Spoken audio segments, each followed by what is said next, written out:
Hamza Ramadhani, assalamu alaykum. Eid Mubarak. Wa alaykum salam wa rahmatullahi wa barakatuh. Taqabbal Allahu minna minkum salih al-a'mal.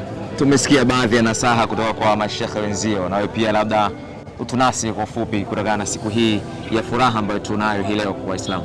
Mimi cha kusema ni kama alivyotuambia Allah subhanahu wa ta'ala, walitukmilu al-iddata walitukabbiru Allah ala ma hadakum wa la'allakum tashkurun.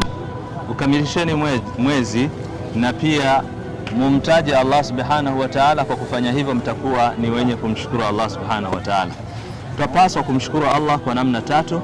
Namna ya kwanza ni sisi kuendelea kumhimidi Allah kwa maneno, kwa tasbihi na tahlil, kwa kusema la ilaha illa Allah, Allahu akbar, Allahu akbar.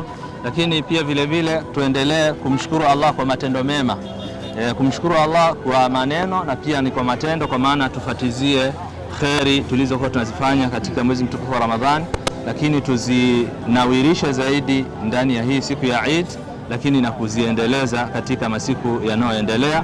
Pia vile vile kudumu kumshukuru Allah subhanahu wa ta'ala, kudumu kwenye kufanya kheri. Haya ni mambo muhimu matatu ambayo tutapaswa kumshukuru Allah subhanahu wa ta'ala kwa maneno na kwa matendo, na kuendelea kubakia katika kheri na kujiepusha na maasi mbalimbali. Hapa tutakuwa tunamshukuru Allah subhanahu wa ta'ala.